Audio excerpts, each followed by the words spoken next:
in the quiet town of Wynne, mere nestled among the hills of the English countryside. There was a lake, still silver and surrounded by tall reeds that swayed with the breeze on the western bank. Beneath an old oak tree stood a wooden bench. It looked ordinary, but it held decades of memories, whispers, and promises. For the past 12 years, Mr. Harold Whitmore had visited that bench every Sunday at 4 p.m. He came alone, always in the same coat with a flask of tea and a folded newspaper. Locals often wondered about him. Some thought he was a widower. Others believed he was a writer, searching for inspiration, but none dared ask. He looked peaceful but distant, like a man watching a train he missed long ago. One chilly November evening, a boy of about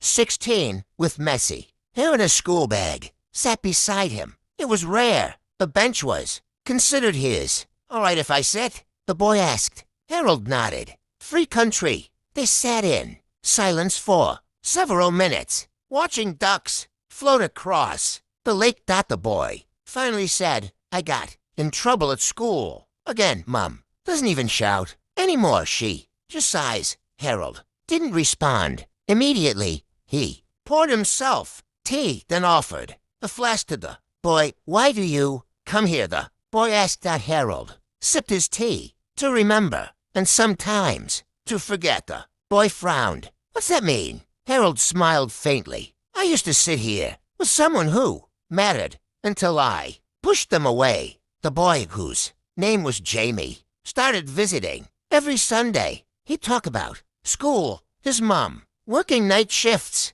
how he didn't know his dad. Harold never gave advice, just listened. Sometimes he told stories from back in the day about ration cards, coal fires, and his job at the railway. Slowly, Jamie stopped skipping school. His teachers noticed he was different, more focused. He wrote an essay titled "The Man on the Bench," and for the first time got top marks. One Sunday, Jamie brought a little gift, a scarf. Mom knitted it. He said, "You looked like you needed one." Harold took it with trembling hands. "Tell her thank you." Months passed. Spring arrived with fresh daffodils and warmer wines. Jamie came with good news. He'd been accepted into a writing course in London. "I want to write stories that mean something," he said, "like yours." Harold chuckled. "Mine are old tales, boy, but they stayed in my mind."